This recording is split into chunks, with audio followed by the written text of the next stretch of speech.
Isiniwalat ni missing Sabongeros whistleblower Dondon Patidongan o alias Totoy na may natatanggap siyang banta sa kanyang buhay. Nakatutok si Ian Cruz.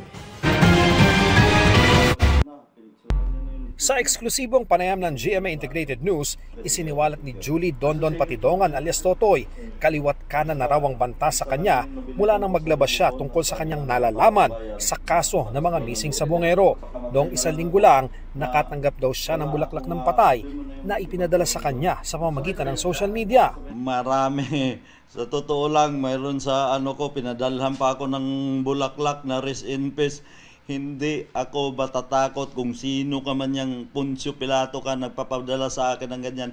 Takutin mo yung lolo mong panot, wag ako. Ipinakita sa akin ni Patidongan ang kanyang tattoo na San Miguel Arcangel sa may likod malapit sa batok. May 2 raw silang may magkakaparehong tattoo. Tanda daw ng kanilang malalim na samahan ng mga may kinalaman sa missing Sabongeros. Pero ang iba raw sa mga miyembro, pinabago na ang tattoo. Yung tattoo dito, yung sa amin, alam na ng yung Arcangel, yung grupo na yan, may mga tattoo lahat yan. Kaya imposible. Yung isang kaibigan ko na pulis, nagpadala na ng picture na binago niya na yung tattoo sa likod. Yung tattoo namin dito sa likod, ngayon pinatakman na nila.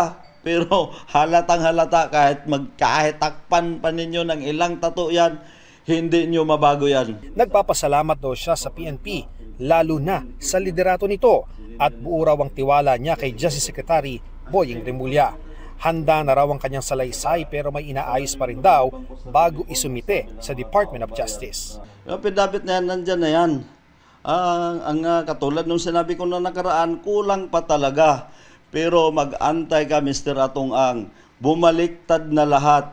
Lumutang na si Arvin Manggiyat, yung isang pulis na kasama dyan, na kasama sa umambos kay Arvin, na inutusan mo nga ako noon na bigyan ng 2 million. Kaya sabi ko, bakit ko bigyan, boss? Hindi naman namatayan si Arvin Manggiyat.